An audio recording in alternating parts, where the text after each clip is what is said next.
Fala pessoal, sejam muito bem-vindos aqui ao canal e hoje vamos falar de novo sobre fundos imobiliários. Eu fiz um vídeo aqui poucos dias atrás e muitos comentários ali vocês pediram para eu falar sobre outros fundos de outros setores, então eu vou fazer isso nesse vídeo. E aí, tá na hora de comprar fundos imobiliários ou não?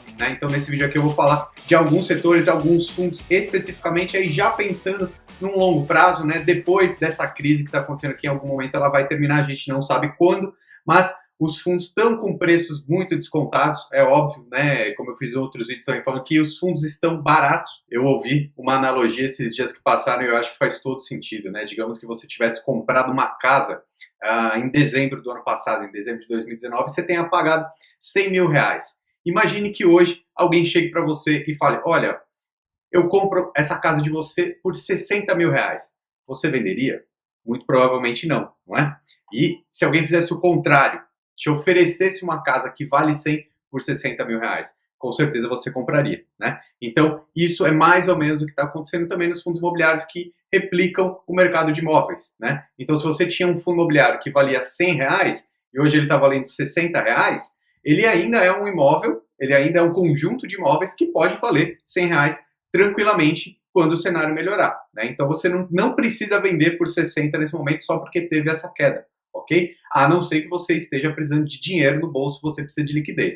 Para você realizar um prejuízo, na minha opinião, só se você estiver precisando de dinheiro líquido na mão. Senão, você pode segurar que no futuro, em algum momento, esse imóvel ele vai continuar valendo o que ele valia antes, porque ele continua sendo um bom imóvel bem localizado, tá bom? Então, dito isso, vamos aqui então falar sobre os fundos imobiliários que eu separei para vocês hoje. Eu vou dividir esse vídeo aqui pelos setores e por alguns fundos imobiliários, os principais fundos de cada setor aqui, Então vamos falar primeiro dos setores dos fundos imobiliários que mais vão sofrer e já estão sofrendo com essa crise, Que são os fundos de shopping centers e também os fundos de fundos, os conhecidos como FOFs, Primeiro, claro, pensando ali nos fundos imobiliários de shopping, é nítido, com os shoppings fechados, perdeu receita com estacionamento, cinema, venda das lojas, que é uma variável que aumenta a receita desses fundos imobiliários. Então, tudo isso está congelado mesmo e vai ficar por algum tempo. Então,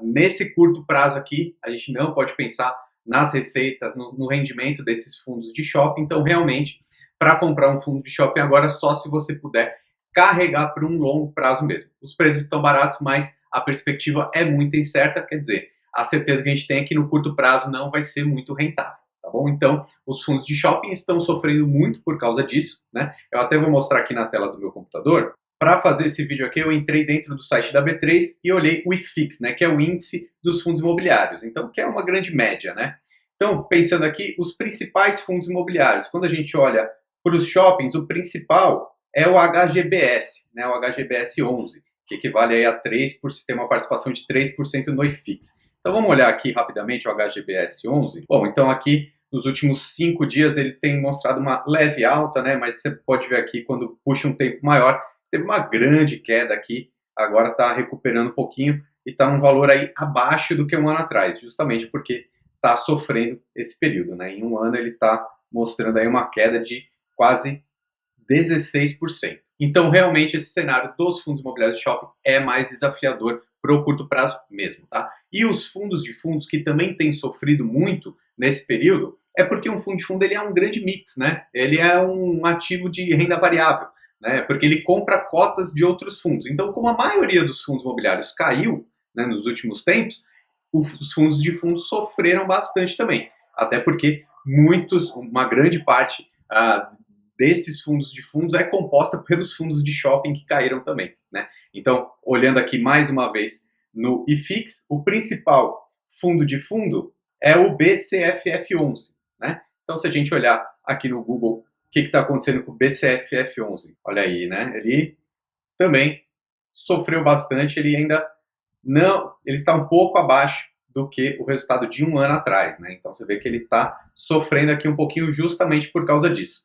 Vamos entrar até aqui para ver um pouco mais sobre esse fundo, que vocês vão entender tudo isso que eu falei agora há pouco. Entrando aqui no relatório gerencial rapidamente do fundo, a gente já pode perceber exatamente isso, Ele tem vários outros fundos imobiliários na carteira, tá vendo? Então, por isso que ele sofreu também. Ó, 20% do BCFF11 é composto por fundos de shopping, que são aqueles que mais sofreram nesse período. Então, os fundos de fundos tendem a sofrer também nesse curto prazo, justamente por causa dessa incerteza toda no mercado. Um outro tipo de fundo aí que depende só para o longo prazo mesmo, tá? Agora falando de outros setores, outros fundos imobiliários que eu acho que estão um pouco mais interessantes, a gente pode ir para o setor de logística, né? Os fundos imobiliários de logística, que são donos de grandes galpões, né, grandes centros de distribuições, eles tendem a não sofrer tanto nesse período, principalmente por causa das compras online, né? Porque todo mundo ficando em casa, quarentena, mais tempo em casa, a compra online ela tende a crescer, né? Então, e também eu acho que já é uma tendência de mercado que vem acontecendo,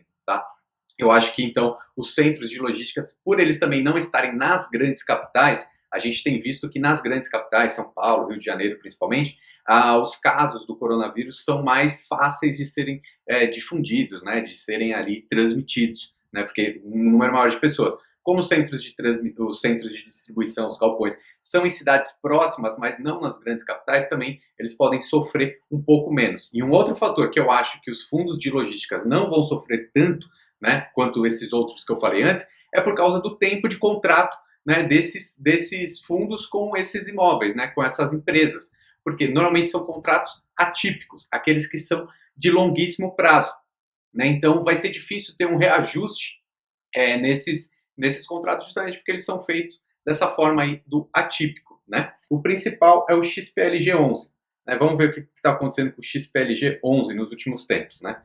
Se a gente pegar um mês, uma ligeira queda, 6 meses também queda, olha, em um ano você pode ver que ele está no mesmo patamar de um ano atrás, né? Então, assim, visto esse cenário de crise, está melhor do que os outros que eu mostrei antes, né? Então ele claramente tem o potencial para voltar a crescer, chegar nesse número aqui que ele estava um pouco antes da crise, né? É óbvio que também a gente vai ter que analisar aos poucos. Vou entrar aqui também no relatório gerencial, tem um fator bem interessante que eu quero mostrar para vocês, ó. 66% dos contratos desse fundo são atípicos, então esses que eu expliquei que é para longo prazo. Até falei mais sobre isso no outro vídeo, eu vou deixar aqui em cima o que são os contratos atípicos, né? Então, por esses motivos, eu acho que os fundos de logística podem ser interessantes. Óbvio que, mais uma vez, curto prazo, muita incerteza, tudo muito difícil ainda, mas visando aí um médio e longo prazo, acho que pode ser interessante pensar nisso também. Agora, um outro setor dos fundos imobiliários que eu acho que não vai sofrer tanto assim também são os fundos de papéis, né? Os famosos fundos de CRIs, principalmente, os CRIs. Já falei sobre isso em outros vídeos aqui também, mas ele tem uma característica mais defensiva, né? Eles são fundos que não investem diretamente em imóveis, né? Mas em recebíveis de empresas securitizadoras. Vou deixar aqui em cima também um outro vídeo que eu explico exatamente o que isso quer dizer. Um dos principais fundos imobiliários de papéis aqui da Bolsa, do IFIX, é o KNIP11. Vamos lá ver o que está acontecendo com ele. Tem uma queda grande aqui nos 6 meses também, né? Porque é um título de renda variável, caiu. Se você for puxar, ele ainda tem muito a crescer, né? Para daqui a chegar a um valor de um ano atrás, né? Você vê que não... vamos ver quanto que ele está caindo nesse tempo todo.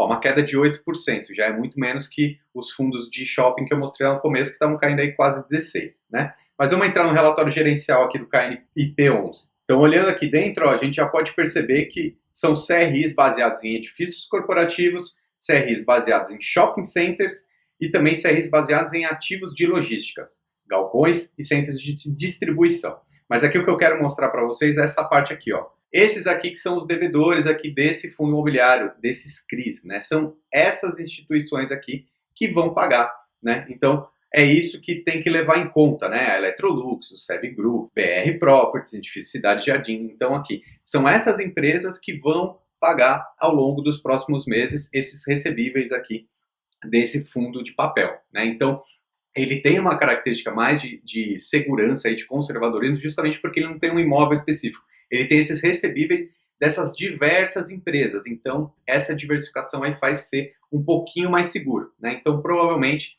os fundos de papéis serão uns que não vão sofrer tanto nesse curto prazo aqui, né? Na verdade, vão sofrer também, mas pode ser que eles se recuperem. Lembrando que nenhum desses fundos que eu estou falando aqui é uma recomendação de compra específica. Eu estou explicando setores e dando uma visão do que eu acho que pode acontecer para você ficar ligado e tomar as suas decisões também. E agora, o último setor que eu queria falar, na verdade, é meio que dois setores em um só, são aqueles de lajes corporativas e também os fundos híbridos, né? Então, porque tem os principais fundos que investem em lajes corporativas, que são escritórios, né, salas de escritórios, esses principais fundos, eles são híbridos, eles também investem em outras coisas, né? Então, assim, esses fundos, esse setor dos escritórios, ele estava vindo numa crescente muito boa, tanto que 2019 cresceu bastante, desde a crise lá de 2016, ele estava se recuperando muito bem, 2019 estava bonito, né? Só que agora vai impactar de novo, né? A gente não sabe como essas empresas, esses escritórios aí vão reagir, né, ao longo dos 2, 3 meses. Então, o cenário para esse tipo de fundo imobiliário aqui é muito incerto, né? A gente não tem certeza, não consegue visualizar ainda o que pode acontecer, né? Se a economia se recuperar rápido, eles vão continuar crescendo muito bem, vão voltar rapidamente para os patamares de 2019, tá? Agora deixa eu entrar aqui. O primeiro que eu vou mostrar é o KNR11, que é o principal fundo da Bolsa de Valores brasileira. Também, né, como todos os outros, mostrou uma queda nos últimos 6 meses, uma queda aí na casa dos 5%, né? Devido ao que está acontecendo, nem é tão grave. E olha só, hoje ele está praticamente no mesmo valor de um ano atrás, né? Então, realmente não é aquele tipo que sofreu tanto, né? Até porque esse daqui é o principal fundo da Bolsa brasileira, né? Ele é o primeiro ali no IFIX. Então ele pode vir a voltar a ter um patamar maior, como ele teve aqui meses anteriores. Olha só, então olha o portfólio de imóveis que ele tem, né? São vários. Então está dividido aí entre lajes corporativas e também um pouco de logística, né? Alguns centros de distribuição. Agora eu quero mostrar um outro fundo que também é tido como híbrido, mas um pouco diferente desse, não é tanto de fundo de tijolo, né? Não é tanto, porque esse aqui, o KNR11, ele investe em galpões, em lajes corporativas, escritórios, etc. Tem um outro fundo que vocês me pediram muito aqui no outro vídeo também, que é o MXR11, também é um fundo híbrido, mas com uma característica totalmente diferente. Deixa eu entrar aqui para mostrar para vocês. Ó, você pode ver que ele aqui não é igual ao KNR, que está no mesmo preço de um ano atrás, né? Ele está um pouquinho abaixo, mostrando aí uma queda em 12 meses de quase 15%, então você pode ver que ele aqui ele tem uma volatilidade bem maior, né? Tá aqui, ó. Por que ele é, então, um fundo híbrido mais diferente do anterior que eu mostrei? Tá aqui, ó. Você pode ver que uma parte desse fundo aqui, ó, 58% são de créditos imobiliários, né? Então, essa parte aqui são CRIs, são fundos, é a parte que é a característica dos fundos de papéis, né? Tem uma parte que está em caixa, uma parte em imóveis especificamente e uma parte em outros FIIs, né? Então, em outros fundos imobiliários. Então, ele é bem um misto mesmo, né? Então, ele tem uma parte em fundos imobiliários, né, de edifícios, de lajes corporativas e residencial, em Minas Gerais, Amazonas, São Paulo e Rio de Janeiro, né? Que são esses daqui. E ele também tem os CRIs, né, os créditos imobiliários, todos indexados aqui ou ao CDI, ao IPCA ou IGPM, né? E, além disso, são todos esses aqui, são essas empresas aqui que vão garantir esse pagamento. Prevent Senior, Almeida Júnior, Magazine Luiza, Grupo Pão de Açúcar, etc. E também ele tem aqui alguns ativos imobiliários, né? Então ele é dono de alguns imóveis também, que são esses aqui, ó, na Vila Olímpia, na Vila Prudente, Vila Mariana, Jardins, etc. Então você pode ver que quando a gente fala de fundos híbridos, você tem que entrar dentro do relatório gerencial para entender o que está acontecendo. Nesse caso aqui, do Maxi Renda, por exemplo, ele precisa ter gestores muito bons mesmo, porque tem que ser bom de imóvel, tem que ser bom de CRI, tem que ser bom de fundos, né? Então, isso tudo que você tem que analisar, ok? Então, continuo achando que o cenário dos fundos imobiliários para o longo prazo está interessante o preço de agora, mas a gente tem que saber que a incerteza vai continuar nos próximos tempos. Então, se você tiver dinheiro, de repente você vai conseguir comprar aí por um preço barato, mas você vai ter que conseguir carregar ele por um longo prazo, tá? O curto prazo é muito incerto ainda, mas como eu disse no começo do vídeo, se alguém te oferecesse 60 mil reais para uma casa que você comprou por 100, você não precisa vender. Você pode segurar e falar assim, olha, eu vendo quando melhorar o preço, não é? E, pelo contrário, se alguém te oferecer 60 para comprar uma casa por 60 mil reais, sabendo que ela pode chegar a 100, se você tem dinheiro na mão, você vai lá e compra, né? Então, faça suas escolhas de investimento, compartilhe esse vídeo com seus amigos e até um próximo vídeo.